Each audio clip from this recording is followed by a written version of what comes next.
Coucou à tous et bienvenue sur ma chaîne, j'espère que vous allez bien. Alors la dernière fois on a parlé de patron de couture et aujourd'hui on va rester encore dans le même thème puisque je vais coudre ce patron vintage. Plus exactement je vais faire celui-là, le pantalon. C'est un patron que j'ai acheté sur Etsy et ça a été produit en 1992, mais vous l'avez sans doute remarqué, ce genre de pantalon et même ce genre d'ensemble est très à la mode en ce moment.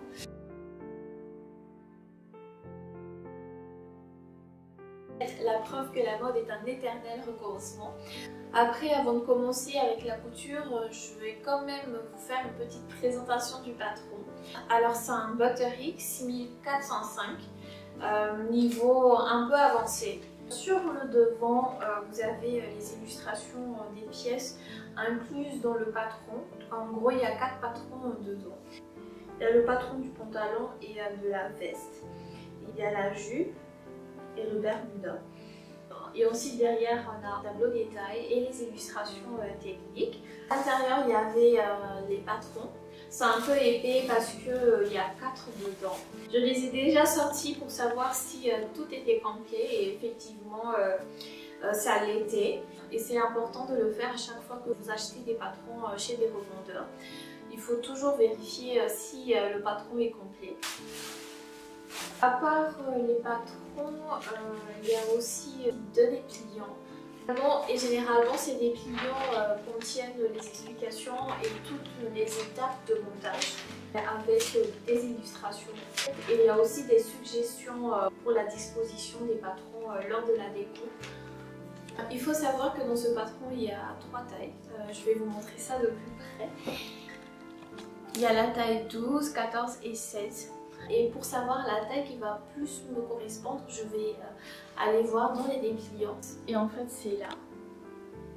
Et moi, en fait, pour savoir ma taille, je me réfère à la mesure de mon tour de taille. Et généralement, mon tour de taille fait 74-73 cm. Et du coup, je vais checker sur le tableau. Je vais aller voir le tour de taille. Et celle qui va se rapprocher le plus de mes mesures, ça sera ces deux-là. Donc soit la taille 14, soit la taille 16. Comme la coupe du pantalon est assez ample, je pense que je vais aller avec la taille 14.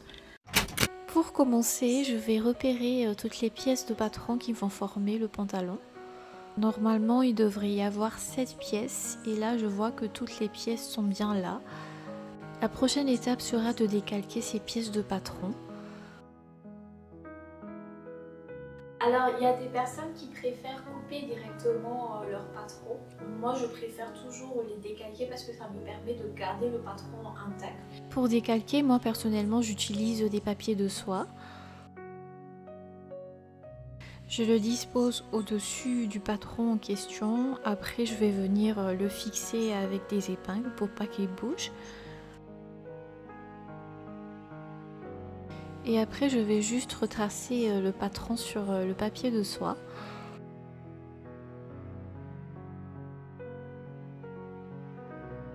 Je fais bien attention de tout retracer dans les moindres détails.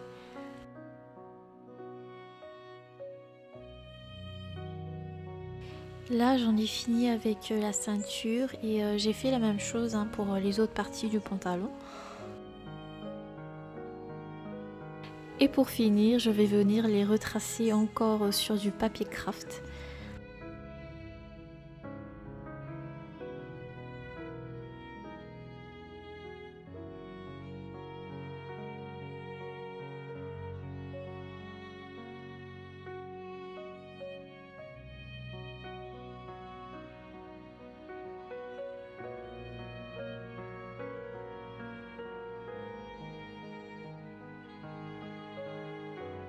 Je vais utiliser un crayon pour bien marquer les détails. Et maintenant, il ne me reste plus qu'à le couper. Et comme vous pouvez le voir, j'ai fait la même chose avec chaque partie qui va composer le pantalon. Je n'ai pas eu besoin d'ajouter les valeurs de couture parce que dans les patrons américains, celles-ci sont déjà incluses et c'est 1,5 cm. Alors pour le pantalon, je vais utiliser ce tissu crêpe de couleur lilas. Si vous me suivez depuis assez longtemps, vous le savez sûrement, ce tissu traîne chez moi depuis au moins 2 ans. À présent, je vais disposer les pièces de patron sur le tissu. Sur le dépillant, ils avaient déjà donné quelques propositions pour la disposition des pièces de patron sur le tissu. Et comme vous pouvez le voir sur ces images, il y a un sens à suivre pour la disposition sur les tissus. Mais je me suis permise de disposer mes patrons dans les deux directions parce que mon tissu n'avait pas vraiment de sens. Et il n'y a même pas de différence entre l'endroit et l'envers. Et c'est très bien comme ça parce que ça m'a au moins permis d'économiser quelques centimètres de tissu. Et maintenant, on va passer à la découpe.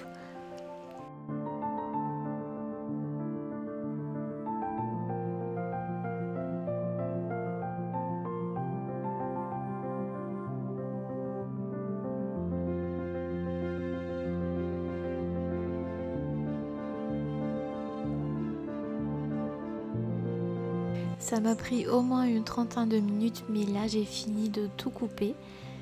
Ici, j'ai les deux pièces pour les poches et les fonds de poche, la ceinture et le thermocollant que je vais poser dessus, le tissu qui va me servir de passant pour la ceinture, les deux pièces qui vont former le dos du pantalon et les deux pièces du devant. Et comme vous pouvez le voir, j'ai également retracé toutes les indications et les marques du patron sur le tissu à l'aide d'un marqueur lavable. Ça m'aide à bien me repérer pendant la couture et d'avancer un peu plus vite.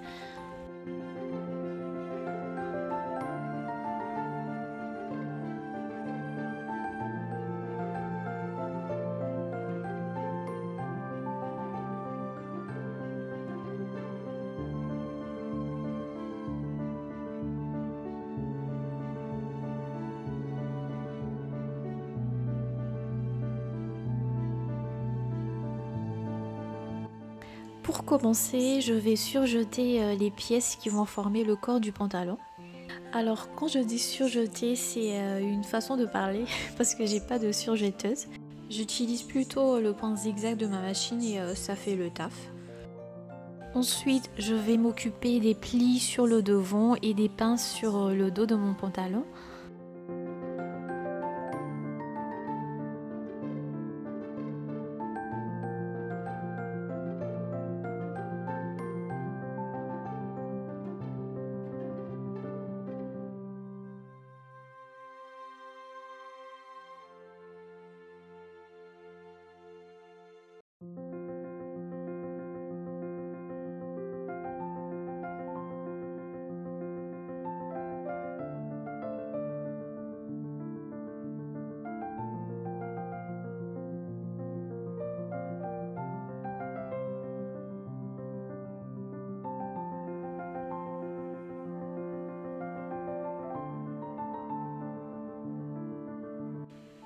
Alors quand on coud des pinces, on le coud toujours de l'intérieur vers l'extérieur.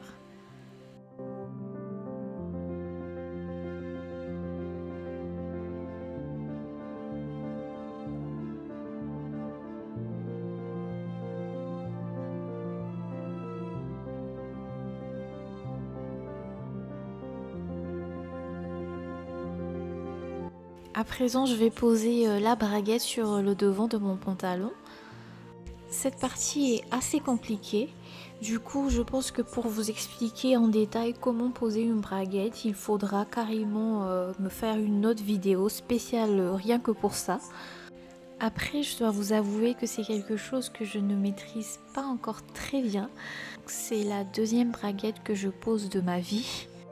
Donc en attendant, je vous ai quand même mis le lien de la vidéo tutoriel que j'ai suivi pour poser ma braguette aujourd'hui.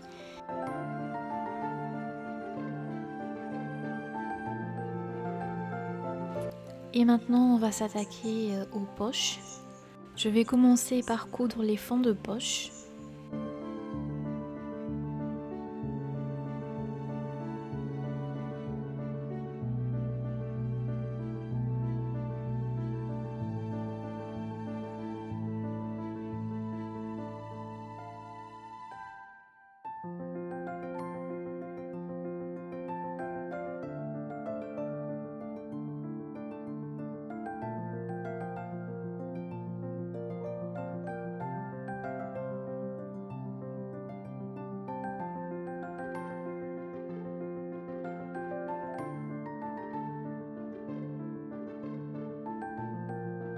Je vais coudre à quelques millimètres du bord.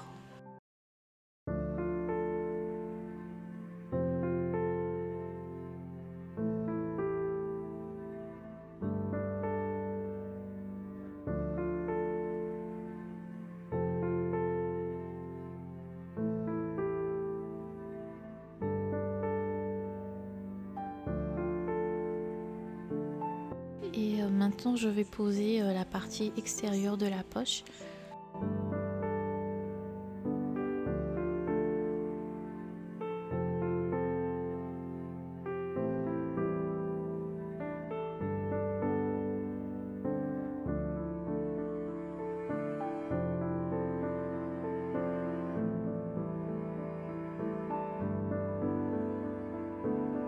Là, j'ai complètement fini la poche.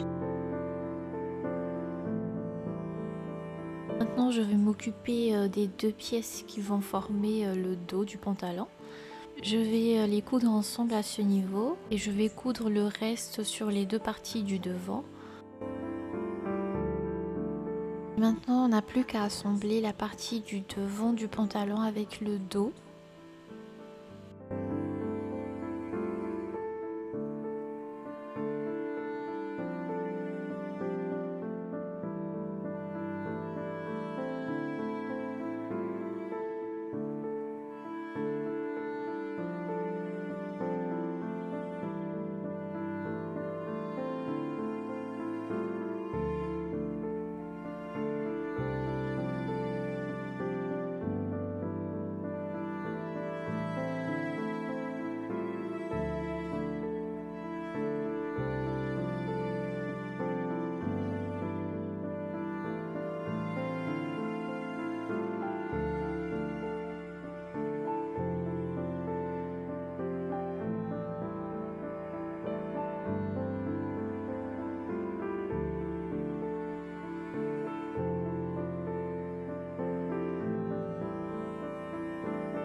Alors voilà à quoi ressemble le pantalon à ce stade. J'ai préféré l'essayer avant de poser la ceinture parce qu'on ne sait jamais.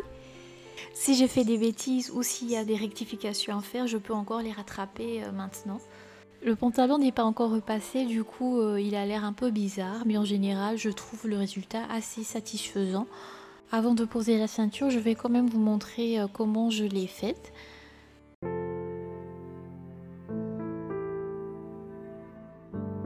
J'ai commencé par poser le thermocollant sur le tissu de la ceinture.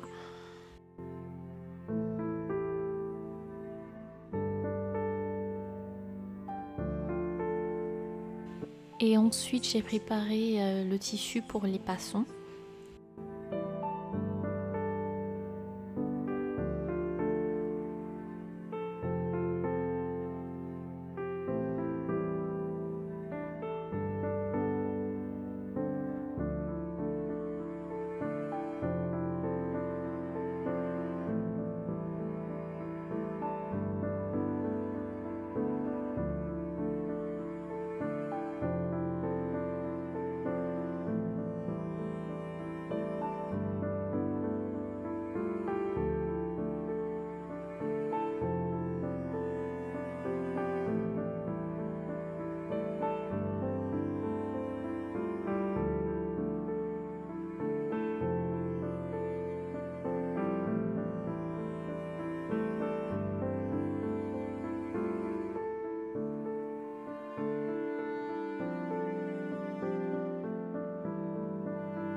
Maintenant je vais coudre les passons sur un côté.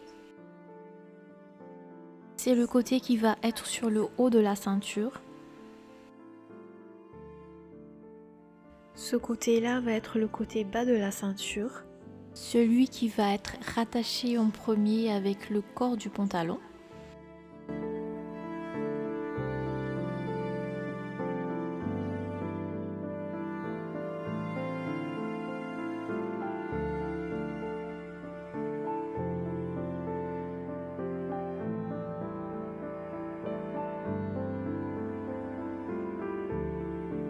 Là, j'ai fini de rattacher les passants sur la ceinture. Il ne reste plus qu'à l'attacher au corps du pantalon.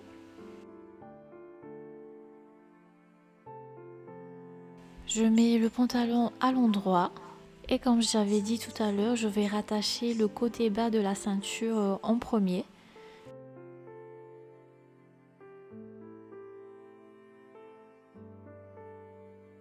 Après, la suite est assez simple, c'est comme poser une ceinture normale. Et si vous avez encore des difficultés à poser une ceinture, je vous invite vivement à voir ma vidéo sur la jupe plissée. J'y explique en détail et étape par étape comment la poser. Je vous mettrai le lien dans le petit i.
Maintenant la ceinture est posée et pour le bas du pantalon, je vais juste le plier vers l'intérieur, le repasser et ensuite je vais juste coudre par ici avec la main.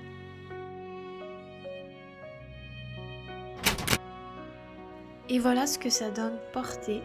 Il est loin d'être parfait, mais j'avoue que pour un premier pantalon, je me suis quand même pas mal débrouillée. Et au final, j'aime bien la coupe, ça correspond vraiment à ce que j'avais en tête. Et c'est aussi la fin de la vidéo du jour. J'espère que vous avez passé un bon moment avec moi. Et comme d'habitude, avant de vous quitter, je vous invite à liker la vidéo, à vous abonner à la chaîne si ce n'est pas encore fait. Et surtout à me suivre sur Instagram si vous voulez voir les différents looks que je vais faire avec le pantalon. Je vous fais de gros bisous et à bientôt.